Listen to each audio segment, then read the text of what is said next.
Hi, this is Pat with Racket String Tips, and today we have Herb on the line, and so we're continuing our conversation. We had a couple, or he was on a stream with us before, and so I think we just want to talk tennis today, talk stringing machines, see what Herb's got, what his setup is. I know he's got a couple machines. He's got Baiardo, a Wilson Baiardo, and a Wilson Baiardo Lite, and then he's probably got a few other machines. So, um, yeah. So Herb, what Machine. you're kind of frozen there. I think your camera The main froze you. machine, There you though. go. There you go. Now Yeah, you're that's the moving. regular baiardo. Oh Yeah, yeah, you that's the got regular baiardo. so And then, the one gadget. Oh, there you go. And your other one. yeah, Perfect. yeah, that's the L model. Yeah, it looks like you have a nice room that you can like have it all nicely set up. You don't have to move the machines, and that you've got them stationary. And the one thing that I know a big feature of the Wilson Bayardo is that stand, right? Is the Mhm. pneumatic stand that you can automatically raise and adjust to the different stringers, and you can enter the information in the computer, and then that way it has the preset when you go to if it's at a shop, or if there's multiple stringers using it, you can just push your name and then it'll adjust the height automatically. But it's one of those features where you only use it maybe once, and it's not worth, maybe you didn't buy the machine for that feature necessarily, but I guess it's nice to have. Right. Yeah, and if you were the only person that strings on the machine, like if, I guess I am a home stringer, but if I was the only person that ever used it, yeah, it'd be a kind of a pointless option because you could just set the machine up the way you want, and there you go. Yeah, But but we you're a do home have stringer people use it. but you're a home stringer that does 2,000 rackets a year, so that's pretty amazing. I do a few, but of course that's all just because of the university. Yeah, yeah, they are they a pretty are they a top team in just NCAA or Uh, in the past, yeah, we've been top 10 men's and women's in the past. okay. Last couple of years, not, but we'll get back. Yeah, you're in Texas, so that would be the what would be the team? Yes, the Texas Tech Red Raiders. Oh, okay. Nice. So, all right. Well, today, I guess I always like to start the videos now on. So, what did you buy this week? Did you buy any tennis stuff? I mean, I guess yes and no. I didn't buy anything specifically tennis, but since I've had my knee surgeries when I stand the string for a long period of time, my legs have gotten really swell up, so I bought some compression socks. Oh, there you go. There Well, you go. I did buy a string, but it won't be here till tomorrow. Oh, okay. I got Now it. that's the one thing with stringing. You can't really do stringing sitting down. I mean, I've tried it. I mean, I guess you could, but there's just sitting at a stringing machine just doesn't work. No, it's hard. It's Yeah. hard. I don't know if You, anybody, has ever figured out a way. I mean, there's obviously got to be a way that you can somehow modify it so you can sit at the machine. It just isn't comfortable because the reach and always having the racket, twisting around and being able to get to the right spot. It just has yeah, never really worked out, because that would be so much nicer if you didn't have to stand all the time. yeah. I mean, every racket, how to move around and shift around. It's not like you just stay in one little spot. You're moving around the whole time, so it'd be Yeah, hard. yeah. Yeah. So the only thing I got this week, of course, is I told you about it Yeah, earlier, is my stringing machine, which is in two boxes, and I'm going to reveal that. I'll talk about that next week when I start doing some videos on it, and I'll put it together and do a video on it, and then I can start playing with it. But I'm looking forward to getting that thing set up so I can start really getting into some of the more technical aspects, and showing some videos. And I know on your channel you have some of those videos where you get into the minute tweaks and tips and the things that sometimes you just don't think about, but yet could be something that could save you time, could save you effort, could save you from screwing up the string job. yeah. I try. I don't know how well I do, but yeah, I try. Yeah. So what are some, think of, do you have one or two top tips maybe for beginner stringers? For beginner, I would say don't focus so much on the mains because the mains are easy. I mean, you can train a monkey to do the mains. And if I was teaching a beginner, focus on the top 3 crosses, because what, probably 75% of all misleads are going to happen in those top 3 crosses.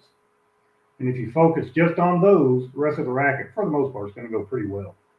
That's what I'd say. And to go along with that, if you are doing the AWL, around the world, right? Around the world, is it AW? No, what's the abbreviation? Around the world, AT. ATW. Yeah, around. I got my abbreviations wrong, but yeah, if you're doing an around the world stringing pattern, you obviously need to start the crosses on the top correctly. Otherwise, you end up at the bottom with 2 weaves that Yeah, are the same. yeah. And that's a total rookie. I mean, you're only going to do that once or twice before you look at yourself and go, oops. So you got to count, right? Some people just naturally, if you know how many cross strings you have, you can figure out, okay, if I start on the top, it's going to be opposite on the bottom. If I'm over on a string on the top, I'm going to be over on the bottom. If it's even, so you have that intuitively, figured out in your brain. You don't have to count. For me, I always like to count just to be sure. That does take an extra few seconds to go, I'm counting over, under, over, just to make sure. I don't think I need to do that, but sometimes if I need to make sure I don't mess up the racket, if I'm under a time crunch and I got to get it right, I just make sure, just double check. So I would recommend double checking, right? Yeah, and I've taught several people how to string, and whenever I teach them and around the world, and it's going to sound stupid, but I always tell them that even is odd and odd is even. There you go. Even number of crosses, the first and top one are going to be odd, but if you have an odd number of crosses, they're going to be the same. They're going to be even.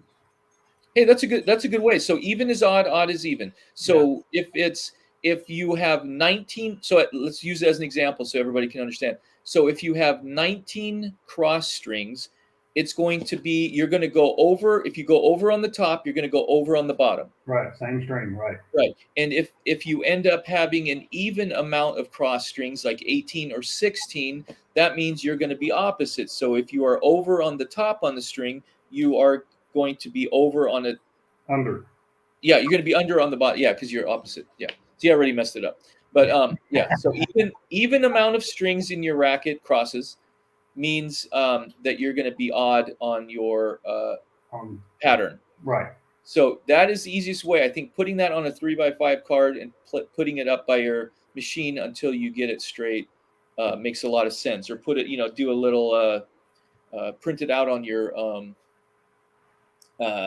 label maker or something, just so you can remember, because that's the easiest way to remember right there. That's good. I mean, I think that's the best tip. I should probably, I never, I guess, heard that term like that. So I always thought, because I'm like thinking like, okay, wait a minute, is it even or is it odd? When I first was, so yeah, thanks. That's a good tip. Now, you were saying that the top 3 strings are the most important with the crosses. Now, this is aside from if you're doing around the world or if you're doing a 2-piece, but tell me, why are the top 3 the place where you're going to lose the most tension potentially? Well, I'm not saying lose tension. I'm just saying for a beginning stringer. Oh, gotcha. Because that's where they're going to misweave the most often. Okay, so to avoid misweaving. Gotcha. Yeah, so they'll start one. I mean, if I had a racket sitting here, I'd show you. Mm-hmm. But you start the top cross, and then, since we know, you're going to start the first 2 strings the same. If one's under, the other one's going to be under. But most beginning stringers, they don't know that. So they'll do under, and they say, oh, I did that one under, so now I've got to go over, and then they have a misweave. So that's what I'd say with that. Yeah, that's a good point, because you're going over on a different string, and because you've got more strings on the 3rd one than you do on the first cross, right? So you have to really watch that if you are new and you haven't got that ingrained, right? So it's automatic. Another thing that I was thinking about when you were talking about the 3 top strings is wait a minute, I forgot my thought. You know what? I probably have to come back to that. But it had something. It had something to do with the top 3 strings. But now, I forgot what that tip. I had something I wanted to interject, but I totally forgot. In the last video, at the very end, you had asked me a question about like the tie-off string at the top or I guess Yeah. infantile strings. And I guess I really misunderstood what you had asked me, and I went on some rambling crap about how I pull here but not here. But yeah, I agree with you. I always do knot tension on the top string. You know, I'll string three down, then I'll go back pull knot tension on the top cross.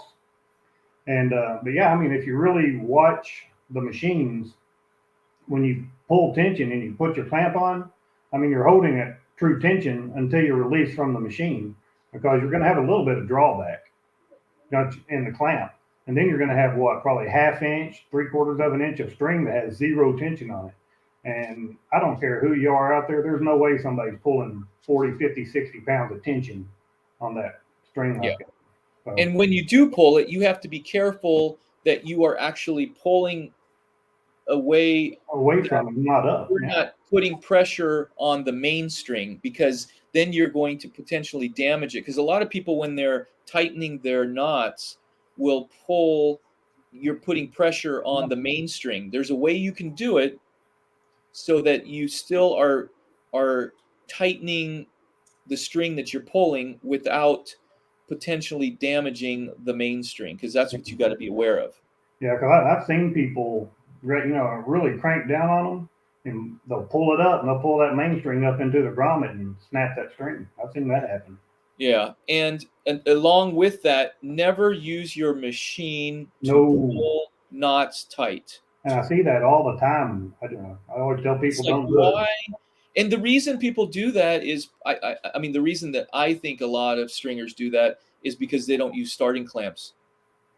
Yeah, I mean, you don't yeah, have to use a starting clamp for that, but that's where I use a starting clamp for one thing.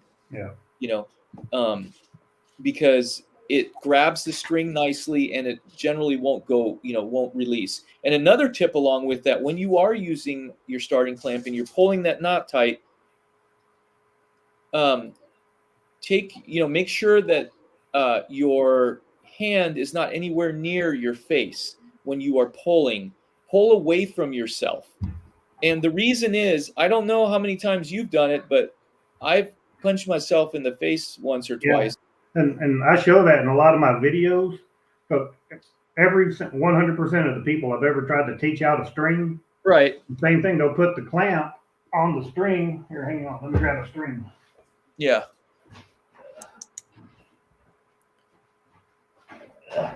But I mean, every one of them, they'll put the clamp on the string, and then they'll go to pull it and they grab the handle. Where's Right. that? But they'll grab the handle, and when you're pulling it, they're loosening it. Yeah, every one of them. So I Yeah. always tell everybody when you're doing it, put the string between your Yep. fingers and pull that way. That way you're not gripping the handle.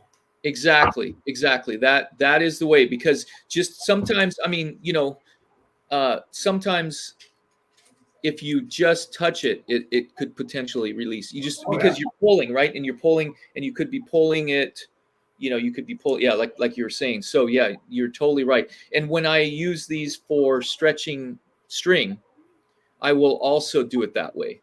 yeah, So I don't hold these. You can do it with two starting clamps or one. If you have two starting clamps, when you put the strings in, you can grab one in one hand and grab yeah. one in Just pull the back. other, and then pull back and brace yourself well. But you got to, because you hitting yourself in the face with one of these things just It once. hurts. Yeah, Yeah, you only do it once.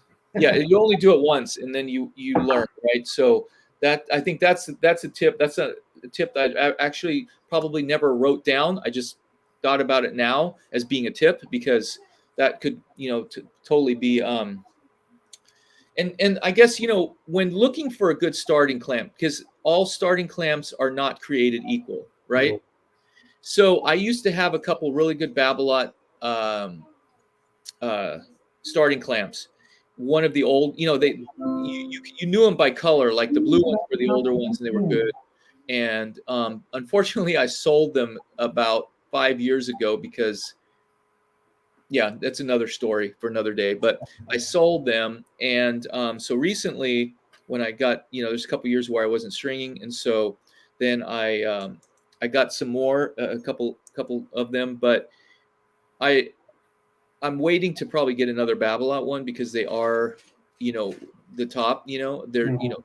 Gamma has them, Alpha, and then some other, ones that come out of China. So you know, I the think Richard Parnell has one that he does now. yeah. So the spring is the important component, right? Because the whole idea is this thing has to be strong enough to hold string at 60 plus pounds.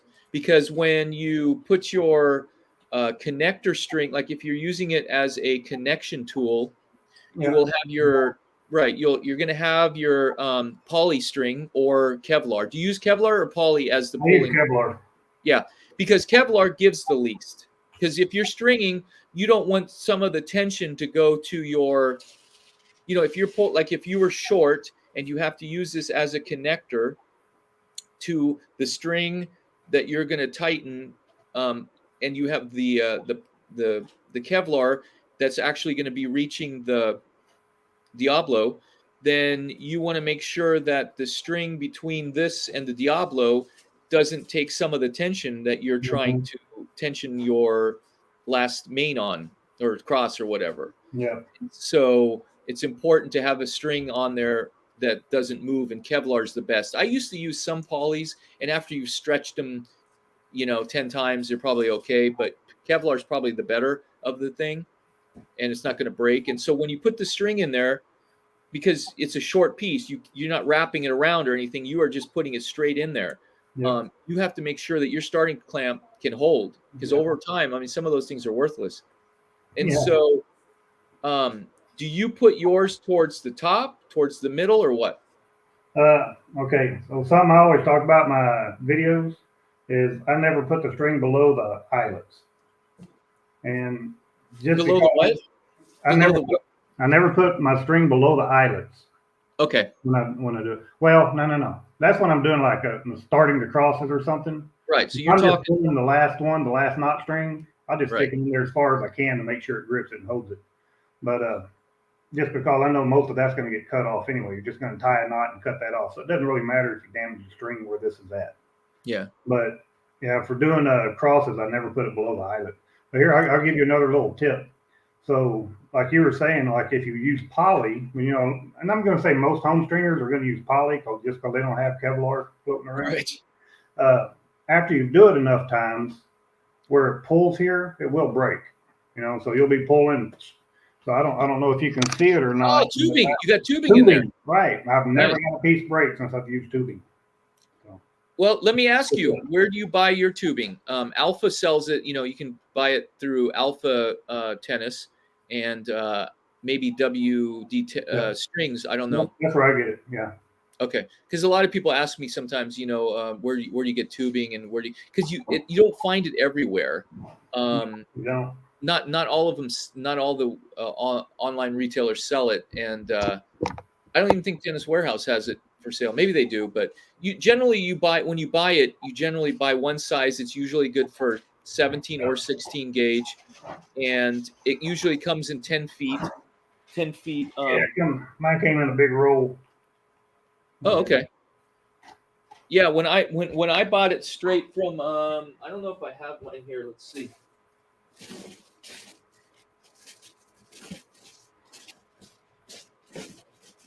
Yeah, I don't have mine handy, so I can't show you. But yeah, they just cut it. They get a reel. They have a huge reel that they get it off, and they just cut 10 feet and then put in a little bag. And Alpha does. Yeah. And then, but yeah, you got to have that.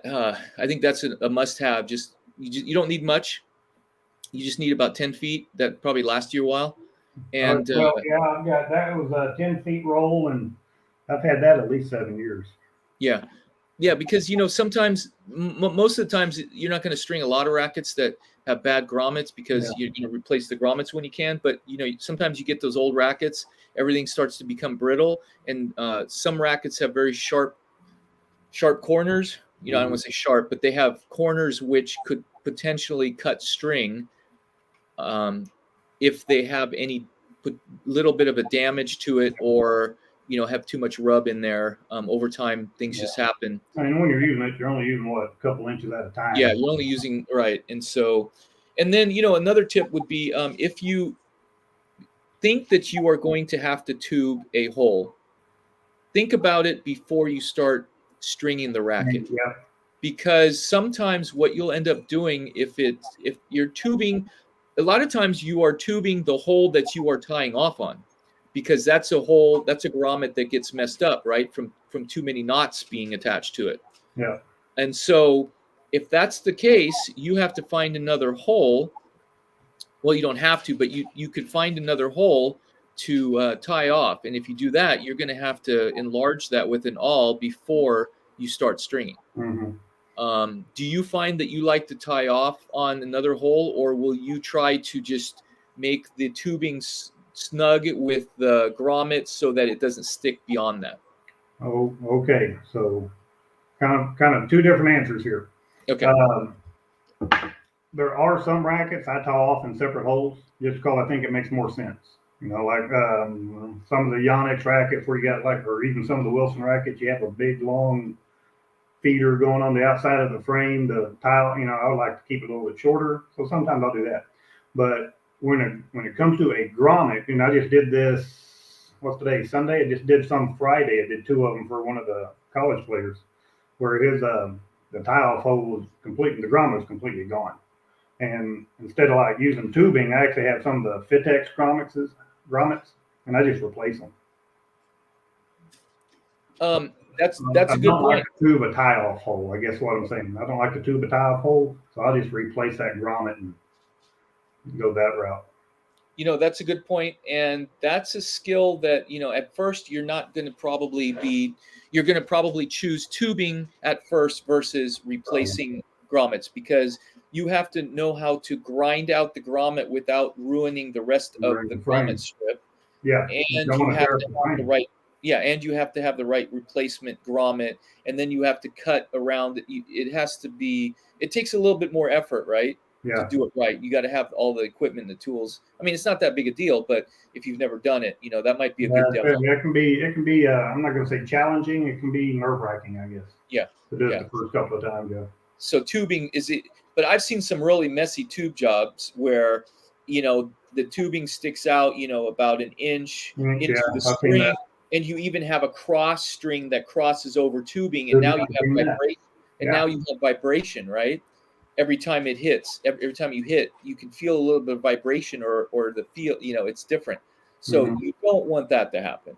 Yeah. So, but back to your question, if I were to use tubing in a tie-off hole, my advice to people, try to make it as flush to the grommet as possible, because you don't want your knot buttoned up against that tubing.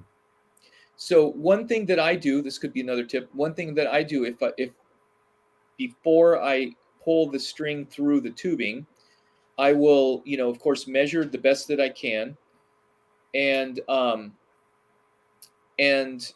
you have to hold the tubing with your hand as you are pulling the string and securing it. It's tricky. It's tricky, but that's what you need to do, because inadvertently what I do is I will actually have the string or the tubing won't be flush with the grommet when I start. It will actually be inside, so you won't even see it. Because when you pull it out some. Right, because when you pull the string, it's going to naturally pull a little bit of the tubing through. So what you want to do is not have any of it even showing when you start, and then hold it really tight. And then when you pull the string, it will come through a little bit.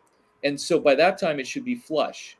Yeah. And that's how you want it. And you don't want to have it too short either, because I've done that before. Yeah, then you're still just short. Using it if it's right. short. If it's too short, it slips, and then it's in your string, and then it's loose.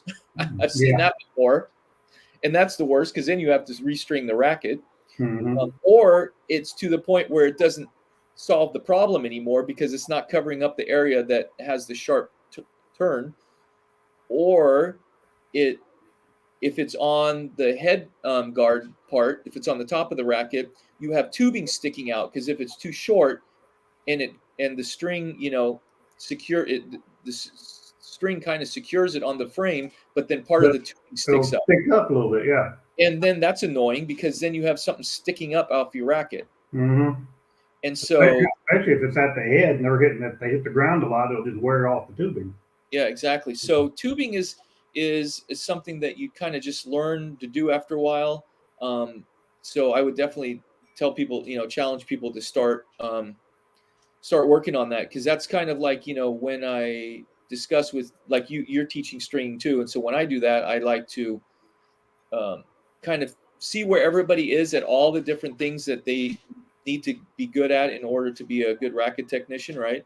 And Mm-hmm. so then find the weakest area and just start working on that, right? Sometimes it's some of these little additional things like grommet replacement, or grip buildup, or replacing the grommet strip. Some of those things tend to be a little bit weaker because you don't do them as much. Yeah, you don't do it very often. And then you're afraid to do it. Then you're like, oh, I've never done that. I'm not, I can't do that or whatever.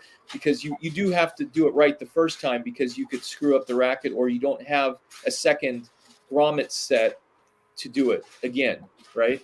Because Yeah. once you take off the old grommets, that's it. Yeah. They're not going back on that racket. Yeah. So I'll tell you a funny story. So I had to replace two grommet sets on two rackets, same grommets, everything. And just so people know, I'm not perfect. And to take out the old grommets, I like to take some snips and cut the old grommets so they pull out easier. So I did that with the first racket, put the grommet strip in there. My wife calls me up, and I get distracted to go out, and I come back in, I grab the racket and snip off all the grommets again, but I just snipped them off the one I just did. So don't do that. Yeah, for sure, right? And yeah, so yeah, we're having fun today on this broadcast. Actually, you know what? I think we are. I thought initially I was just recording it, but I think we are live. Yeah, it says it's live, huh? Oh well. So we're live. That's cool. We'll just have two today. So I did the other one with Brad, and we talked a lot about the King Richard movie and so forth, because he was a hitting partner for the Williams girls for a few years during their rise to success, right? So that was kind of fun to hear his take on that, his experience with that. And I'd seen Richard and the girls, of course, many times at tournaments, and would talk to him a little bit. But that he has a real experience with him, so that was kind of fun. And we went over some other things too, as far as stringing tips and things. And I just recently started a one-to-one racket stringing coaching as well. I have that on my buymeacoffee.com site. It's kind of like Patreon, but it's kind of a little bit different. So if anybody loves it, if everybody's getting helpful tips from this stream, they can buy me a cup of coffee, and hopefully I can keep this going. Yeah, and to be honest, that's a great idea. Because kind of like me, I was self-taught. Back when I first started, I read a book, that came with the machine. It was a Gamma machine. I just read the book. And that's how I kind of figured it out. Then I started watching a few videos. And the reason I started making videos is you had some pretty good ones out there. But most of them, they're so overly complicated and don't really tell you why or how they're doing it. They just show you they're doing it. So that's why I started making videos, try to explain why and how I was doing things. Yeah, and some of the things that we do, or some of the things that I do for sure, are based on the knowledge and experience that I have at working at tournaments. Yeah. Because for a lot of folks, when they, a lot of stringers, when they start out, they don't understand why you do what you do and why you do it the way that you do it, because it doesn't really pertain necessarily to the environment that you're stringing in at the time you're learning. But if you ultimately, or potentially down the road, end up being a stringer that does high volume and needs the consistency, it needs to be consistent, and ends up stringing at a tournament, let's say, there's certain things that if you learn them early on can save you, that learning curve becomes a lot smaller. And I'll give you an example, pre-weaving the mains. I tell people all the time to pre-weave the mains, and I almost get hate mail for that sometimes. People are like, why would you pre-weave the mains? That sounds stupid. Why? I can string a lot quicker not pre-weaving, and it doesn't save me any time. It doesn't help me. And so, the whole reason that I tell people to pre-weave, because I would say 99.9% of the tournament stringers pre-weave the mains when they're stringing rackets on tour. I mean, I could be wrong. There's a few people that might not, and if you're out there and you don't, let me know. But generally the idea is with pre-weave. And what I mean by pre-weaving the mains, I mean you are installing all of the main strings in the racket before you pull the first main. Mm-hmm. And the reason that I teach that, early on is because when number one is it helps you gauge if you have measured the string properly, as far Mm-hmm. as how much string that you, let's say if you cut it off a reel, right away you'll know if you came out too short. And if you came out a little bit longer, you can cut the excess off so you don't have extra string dangling there. But the biggest reason is because you are making a lot less motions with your hands and with the stringing machine. Well, not the stringing machine, but your hands mostly. Yeah. Because think about it, every time if you are, stringing the mains, and let's say you have a two-piece, okay, so you have 20 feet, and you pull the first two through, and then you clamp it, and then you tighten the first string, and then you clamp. Then you have to find the end of the string, right, wherever it's at. A lot of times, you're going like this, looking for the end. Then you put the end through, and then you put it through. You turn the machine around, then you tighten it. Then you have to find the string again, and then you do it again. So there's all that hand motion in getting the string through. But if you pre-weave it the whole way, all you are doing after that is And just you pull the pull the loop. string, turn the racket around, turn the racket, pull, turn the racket, pull, and so it's more efficient, less potential for possibly any damage to the string, maybe. Um, I don't know. I couldn't do it. I don't do it any other way. Yeah, and some other, and I don't do that. I kind of do it the way you say, but I always hold the end in my hand. That way I don't have to search for it. But yeah, other benefits to it is as you're turning the turntable, especially on the machine you got, and I know you've worked on that machine before, and it doesn't happen often, but as you turn, the string dangling there can get stuck in the brake, and you can damage the string that way, and then you got to pull the whole, you got to pull it Yeah. out. Yeah. Or fall on the ground, you step on it and walk on it. Yeah. You don't want to do that because you're going to damage Yeah. the string. So yeah, Exactly. it has Exactly. benefits because it keeps the string out of the way. Putting it, you know what? That's even in my old Babolat 3, I would get the string sometimes stuck in one of the, like, revolving. I think it's around the turntable or somewhere. There was a spot where sometimes the string could get caught in there. But yeah, I used the baiardo at the U.S. Open Australia and in Miami, so I had some familiarity with it. I haven't used it. You just messed up because you just told everybody what machine you got. Oh man, I did. And I can't take it off now. I can't change it. Oh no, I was hoping to, have the reveal. Oh well. I No, guess it'll still be fun building it, but yeah, yeah, well, I know, huh? So get somebody to help. yeah, I know, huh? But yeah, that's kind of funny.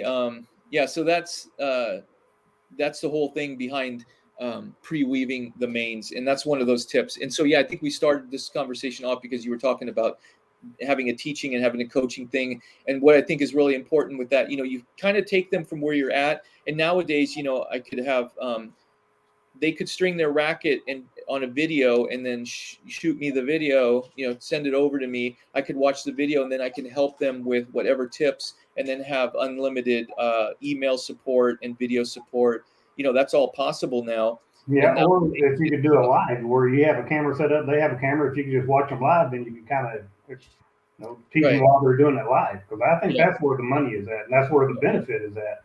Because I'll be honest, if I was to string a racket, and I'm not saying it doesn't work, but if I string a racket and then I send a video to somebody, by the time they get back to me, I've already forgot what I did. So, but if I was doing it live, why are you doing that? Why are you doing this? I Yeah. think that would be beneficial.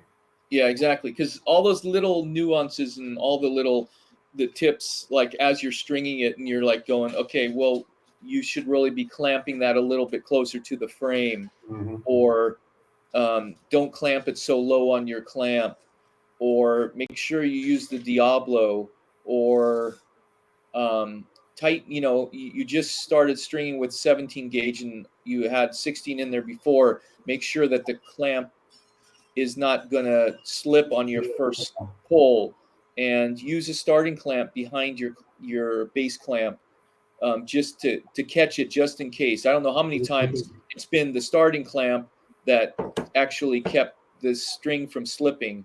Once the string slips once, that string potentially will break prematurely. Yeah.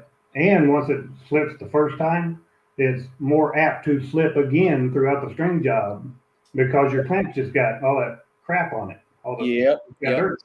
So yep, you're going to have to either over clamp it or risk it slipping.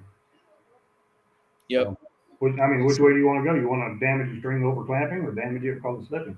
So yeah, always back up. Always do a Yeah, backup. it's that is so true. So I think within that little segment, we got quite a few tips in. I Yeah. think there was quite a lot of tips, and in one of my other videos, in the last video I did too, I talked a little bit about this book. I don't know Mm-hmm. if you ever seen this book? I have it. I don't have it on me, but yeah, I have a copy. Yeah. So, oh, you have it. Yeah, Yeah. it's a good book. I mean, the thing is, sometimes it's hard to separate perception from reality, because if we believe the science behind the racket stringing, and if we Mm-hmm. believe the science behind strings, if we believe the science behind how a racket actually works, a lot of our perceptions are completely turned around Yeah. of how things really work, right? And so it's hard to change your mindset to the technical when a lot of times our perceptions are based on other things like feel. And not to say that they're not. I mean, that's our reality. I mean, that's what we feel Mm-hmm. and that's what we believe. But yet um, science doesn't always support that, or it doesn't always come out in the science. So are both, which side is always right? Well, it's got to be a mix of both, right? Because Yeah. I'll give an example. One simple example is, I think that from a technical standpoint, it says that from their research, most players are not going to be able to feel a difference in intention based on the the studies that they've done. That when we say, oh yeah, you know let's add 2 pounds to do a little more, give a little bit more control, or take 2 pounds off to give a little more power. We think that we can feel that, but technology said, the research says that we really can't tell. If you Mm-hmm. research, the research shows that 90% of people really can't tell. So But I can tell, right? I see, feel I I can would tell. agree with the research that 90% of people can't because 90% of people are probably the league players, the club players, who, you can string at 40 or string at 70 and they really can't tell that much of a difference. But they say they can. But They say they can. yeah, some of them say they can, Yeah, but yeah, I don't know. But when you yeah, get upper level guys, yeah, they can yeah. tell. Right. Or another thing is, I need strings that give me more spin.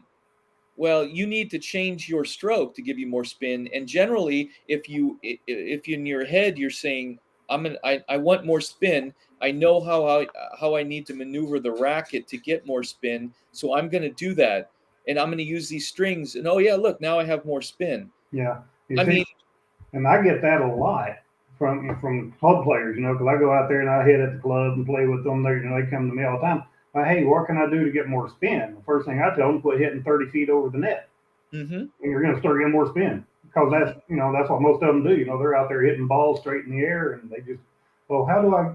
My balls are going out. It's like, yeah, because you hit it up there, you didn't hit it over there. yep, So yep. they There's think those. a string or a racket's going to fix horrible form, but it doesn't. No, and yeah, it would be nice if you could, have your racket solve all the problems and stuff. Yeah. But nowadays, I mean, there are all those technologies that they do put in the racket to help, help support what you're trying to achieve, right? Mhm. Because if you want to have more dampening, it's like you don't want to feel the racket. Rackets have dampening systems in the grips. Rackets have dampening system in the frame. Strings the way that you string them. Certain strings have a little bit more a softer, dampening feel. The rackets, some of the rackets, like even vocal, right? They didn't touch the grommets. Many of those rackets, the way that the strings go through the holes don't actually touch the grommets, and so it's less vibration and so all those things are there to make the technology work or make make things easier for you, but you still have to on your end. Yeah, you got to do your part. Yeah, you got to do your part. So there are things that help, and that's another thing. It's important to know all those technologies that the rackets have. If you're going to be a racket technician, start learning about what each of the companies brings to their rackets.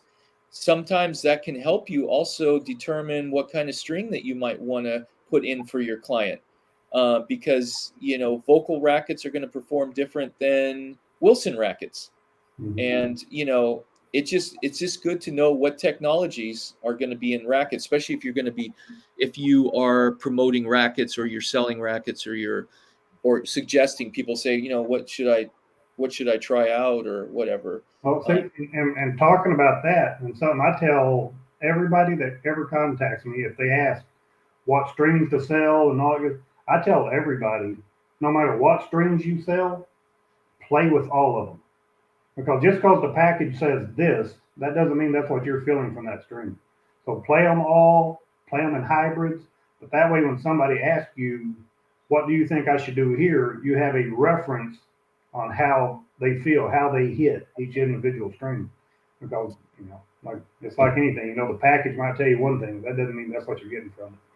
I've talked about that in several of my videos where you got to remember the packaging is only referencing the strings that they sell and promote. So if you say, oh, this has a 9 playability and it has a 7 durability, that's based on their strings. Taylor would like to talk to you.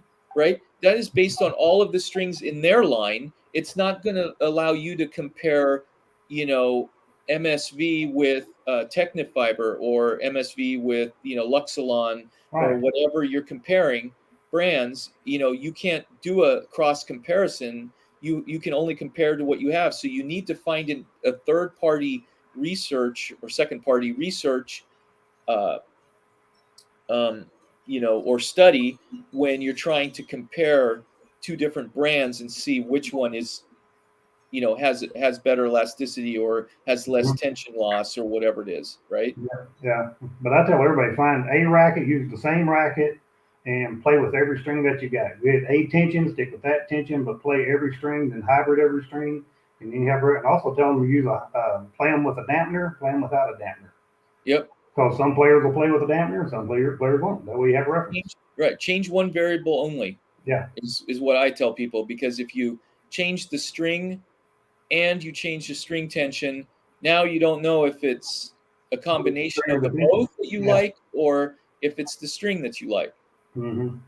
Right? So don't change two variables when you're trying something new. And I like, your approach is try all these things. And that's why I think you even offer stringing for this might be a good business retail tip. You're offering free stringing to some of your clients so that they can potentially try things that might be more helpful for them, right? Mm-hmm.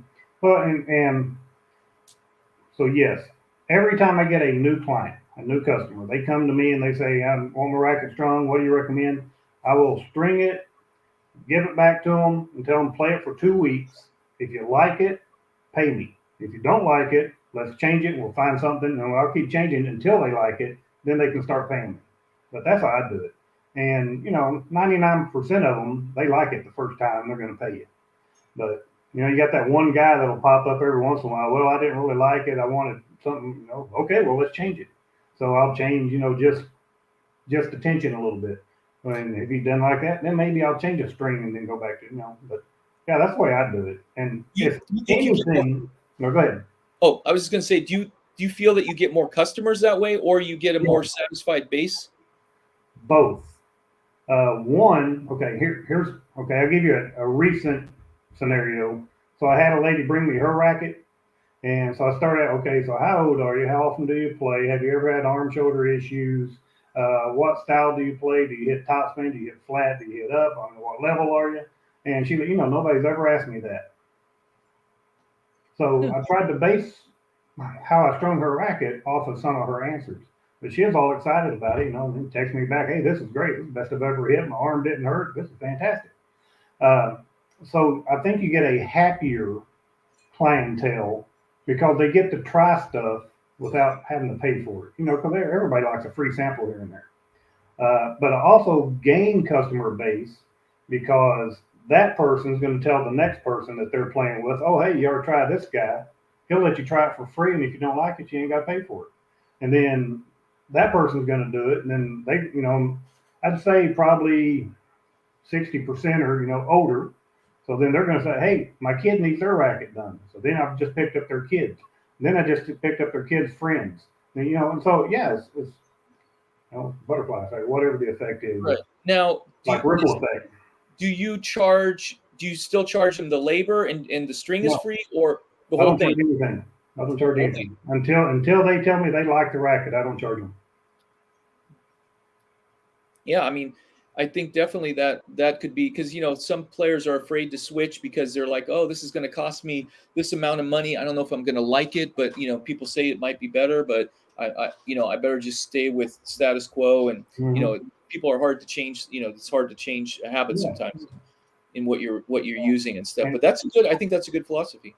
Yeah, and I go on all the forums, and like you guys were talking about the little Facebook groups. I'm a part of a lot of those things and everything. And that's one of the arguments I hear, I think, too often is got, I won't even touch a racket for less than $20. Yeah. Like, okay, well, how many rackets you doing a year? You doing 20, 30, 40, 100 rackets a year? I mean, if that's all you want, then fine. But try to think outside the box to build a bigger customer base. And that's what I came up with, is I'll string people for free. If they don't like it, they don't have to pay me. Provide value, and eventually it will pay off. Because word will get out. I mean, you string one guy for free, you've probably picked up 10 customers. I mean, that's kind of the way it works. Right. Yeah, because you're providing a service, and if people find value in that service, they're going to come back to you. Yeah. Yeah, that's a good. I think that's a really good approach to helping the players and helping people really find what works for them. And it's not always upselling. It could be you could end up putting them into a string that ends up costing them less. Oh yeah. Even when they like it. And really and truly, I guess I do, because I'm not going to say vast majority, but several of them, they always come in with either RPM blast, because that's super popular around here still.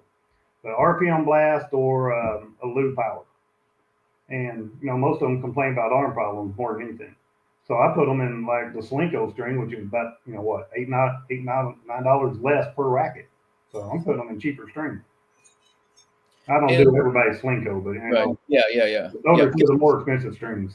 There's a lot more marketing that, or let's just say there's a lot more bills that Babolat has to pay or Luxilon has to pay than Solinco has to pay. Just think of it that way. Oh yeah, there's a lot more marketing. I mean, marketing alone, they're got big damn millions a year just in marketing. Yeah, and they have players that get paid to promote a certain string, and so whether they play with it or not is aside the point, right? I mean, we could talk about that all day, but the fact of it is that players are paid money to promote strings, and so that there's a lot of money that companies have to make up in order to cover all that. That's business. That's just how things go. Yeah. And so if you feel that that's the string you need, then that's fine. But yet there are a lot of alternatives out there, and the only people that are going to maybe help you find those alternatives are people like you, who are providing your expertise and allowing them to try different things that are comparable, and knowing which ones are comparable. That's why if you really want to make it in racket stringing, that's one thing that will help you get further, is knowing that technology and knowing what the strings are and what's comparable and what makes them different and so forth. And that's why I've hit. Again, I'm a horrible player. I can't move around the court. I'm just a bad player. But that's why I've hit all the strings that I sell, And so when somebody brings me something and they say, I want something similar to this, well, this is what I have that I hit with that is similar to that. Yeah. Or I want something completely different. Well, this is completely different. Yeah. And aside from that, it's like everybody sees polyester. Polyester is promoted so high, so frequently that Mm-hmm. everybody sees, well, I guess I have to play with poly, so which poly should I use? But yet, just recently I was watching the Babolat, and I think I mentioned this before, I was watching one of the videos that the Babolat channel has on YouTube, because YouTube has, Babolat has just a small YouTube channel, right? And Mm-hmm. they'll talk about some of the strings and things. And even, you know, the folks at Babolat, they will tell you, you know what, polyester string is not for 90% of the population, Mm-hmm. right? You have to be a hard hitter. You have to be able to generate that power. You have to be a strong hitter. And yet you have 12-year-old juniors playing with polyester string because Oh, they yeah. want to be. I've had I think the youngest I've had show up with it was an 8-year-old that Mhm. was playing 16 gauge RPM. Yeah. And 12-year-olds should not, I mean, in my opinion, No, they 12-year-olds should shouldn't. not be playing with polyester string. Yeah. I mean, once they hit, this is my opinion, once they hit high school level, if they're in the, okay, like if it's a big school and they're in the top, in the lineup, top six, probably the one, two, or three, they could probably use a full bed, but the rest of them, if they want to get into poly, use a hybrid. Break them into it and use a thin gauge and keep the tension low. But yeah, there's a lot of them. They'll go straight from Yeah, because multi-filament racket that was pre-strung, from Walmart, straight into a freaking RPM blast at 60 pounds because that's what Rafa did. yeah, I know, right? Where you can understand because it's not going to break, but yet you've lost any performance in it over time, and then it's going to be your arm that's going to be taking Yeah, on yeah, all the grunt, the brunt of the string, and so and yeah, a lot of people just don't quite get that and realize that, and so all those kind of things. That's why helping them out and using your expertise in that way is the way to go. So I don't know what else. What else? I think that was a really good discussion on some of those tips. And I talked in the other video too. I did talk about proportional stringing, and so I'm going to be working on. I think you probably heard some of that. So yeah. tell me, what's your experience with proportional stringing? And maybe we need to explain to people what it is. But Well, okay. As you explained in the last one, proportional is every string has its own tension. So I mean, if you're, so like for the Spaghetti, the most popular, I think, yeah, and you have to send off, you got to pay for it. My opinion, I don't know. I think probably 99% of the population grew up stringing. I want 55 pounds, and that's what they're used to. And then you have a few. Again, I'm going to call them tennis geeks. That they're the ones that really get into the proportional stuff because they're also the ones that okay, but when I tied my knot, I pulled 12% extra tension because my drawback was and I measured there's those. That's my opinion, but I have never, like I said, I've only been doing this like 10, 11 years. Have never had anybody ask for it. The only person even close is we have a new kid at the university, and he strings his mains at 52 pounds. His top two crosses are 44 pounds. His next two crosses are 46 pounds, and then the rest of the racket is 48 pounds. mm-hmm. And that's the closest I've ever come to anybody even asking for it. So, Yeah. It's there's lots of systems out there, and the U like I said, the US RSA has it. There's you can Google it, and there's just a website, and all they have is a calculator on that website that you mhm. can put some numbers in. So everybody uses a little bit of a different formula, but it basically comes down to you're just trying to figure out a uniform way of making all of the strings have uh, the same tension. Yeah, trying to increase the sweet spot pretty much. Yeah, exactly. So, it's definitely worth a look, and it's worth, trying out if you feel that you're going to really benefit from having that, and you need that, and you're willing to either take the extra time or the extra money. Yeah, because there's Because people swear by it. yeah, so who knows? Maybe I can actually have some more conversations with folks that are involved in that a little bit more. And I'm going to probably try that a little bit myself in some of the methods. And because, yeah, I've got some folks that are willing to spend the $22 to go and have your racket set up for that system, because that's really what you have to do if you're going to pay a third, like a stringing system like that, that's proprietary, right? You have to tell them what your racket is, the pattern, and then they will give you the reference numbers that you need for each of the strings. So you got to remember, you're going to be adjusting that machine, every 4 or 5 pulls. Yeah. Or every pull, like the first, the first 4 or 6 mains might be the same tension because they're the same length. Then after that, it adjusts, and so you're constantly, because when you string a racket, you're not stringing all on one side. You're going back and forth. So so you're doing that. But yeah, I just thought I'd ask your opinion on that, and it's just kind of interesting. So yeah. So I don't know. Do you have anything else? What else do you want to talk about today?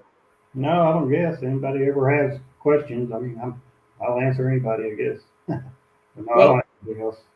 Well, I guess maybe one last thing, because we've been going 55 minutes. So let's just one last thing then. I was just thinking when we were just talking now, how many strings will you pull? How many main strings will you pull on one side before you go and move to the other side?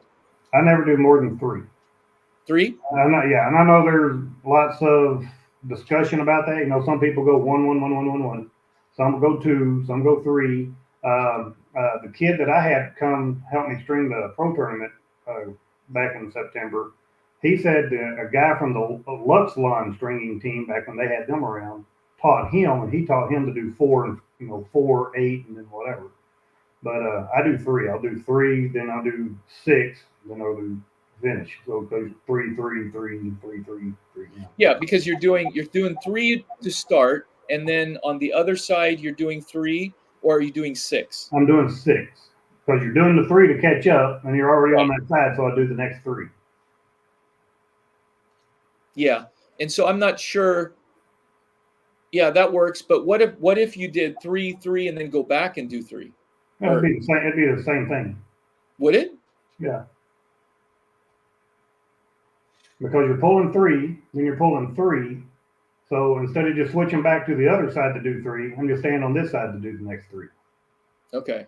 Yeah, sense? I guess I generally just do 4. It's just for me. I'll do 4 on one side, and then I'll go and do 4 on the other, and then I go back, and then I go back and but usually finish. But what I'll do is I will, when I do the main, let's say it's a 2-piece, right? So I will do the mains. So I'll do the last pulls. But what I won't do, I don't pull the knot until I have both mains, the last 2 mains secure.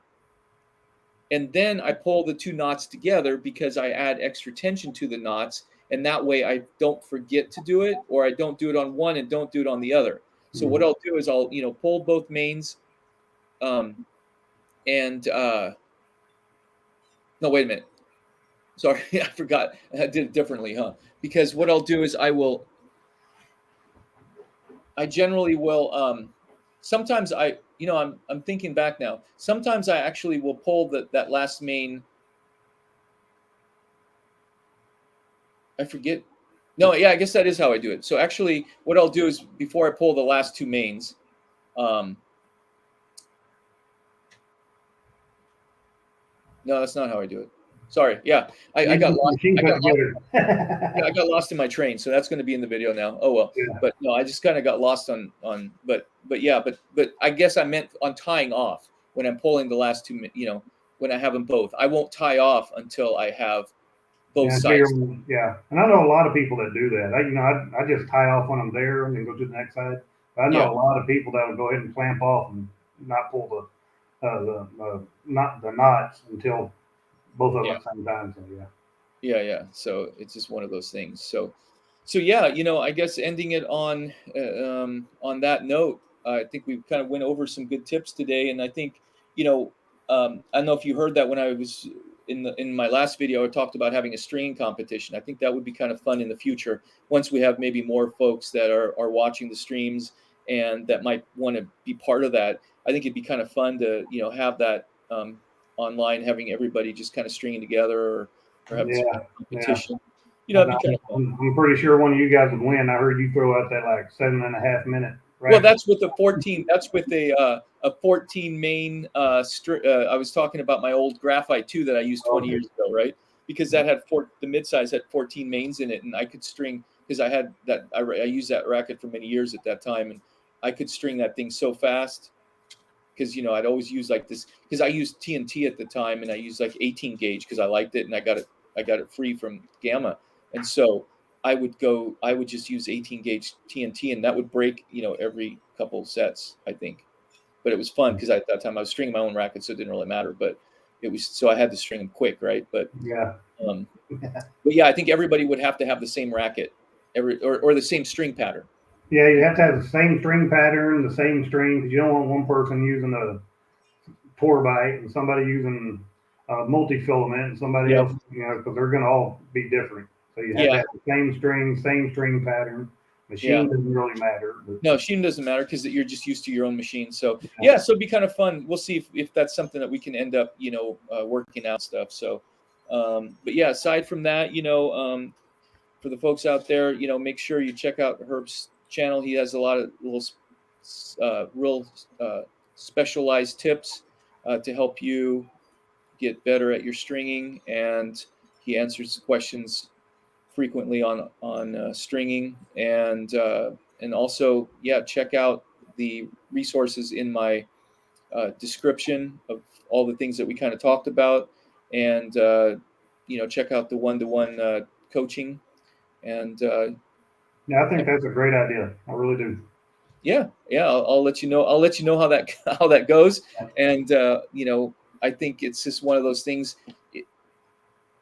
When I started this, it's building a racket stringing community, right? Helping everybody have exposure to more resources, and then having conversation about what works for you, what works for me, what did you learn, where did you get this tip, and just kind of building the community stronger, I think, at the base. And so all these things that I've learned a bunch of things just doing a couple live streams, and I have some of the members or some of the subscribers sometimes send me an email about some of the things that they're doing, and like we have this one guy Alan who's been emailing me, and he's got he makes the tool trays for, and so that's kind of cool, right? And so it's a way to like keep all your tools in order so that you're not always fumbling over tools when they're all sitting in your tray, and getting that organized. So just that's another thing. Every stringer is going to be different. Everybody likes to have what I mean.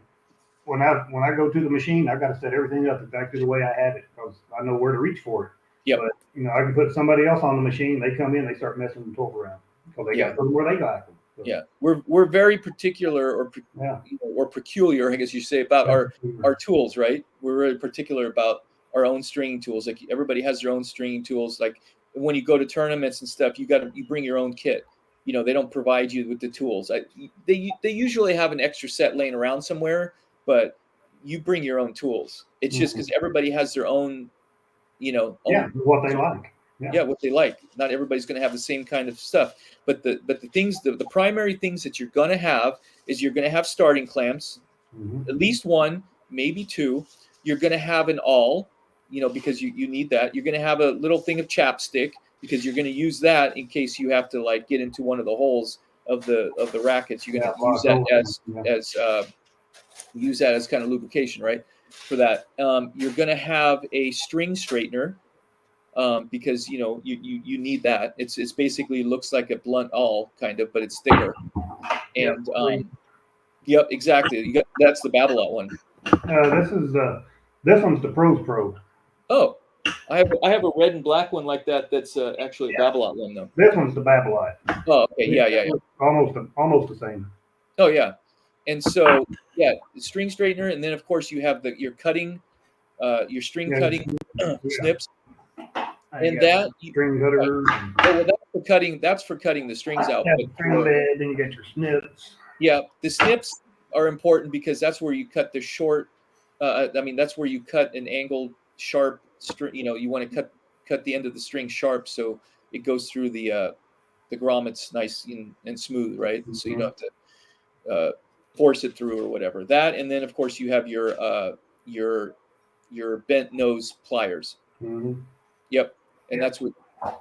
And really, that's essentially your primary tools. There's a few others here and there, but those are the tools that I've seen people use and that I use for that kind of thing. And there's you another little tip.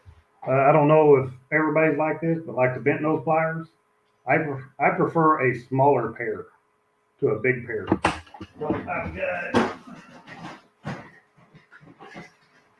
Yeah. I've got a big pair. Yeah. But they're harder to use than Yeah. a little pair. I totally agree. The smaller ones, I didn't even think about that, but the smaller ones are better because the bigger ones, it's harder to hold that string. Yeah, it's harder to hold the string in there when you're trying to put it through the hole. Yeah. I mean, hands wider open, and I mean the little bitty ones, they're just easier to grip and manipulate and use. And the ends will be better pressurized or hold the string tighter. Yeah, they hold better. The big ones, because there's less space between where your clamp, where it has to, where it opens up or whatever. I don't know how to say it, but yeah.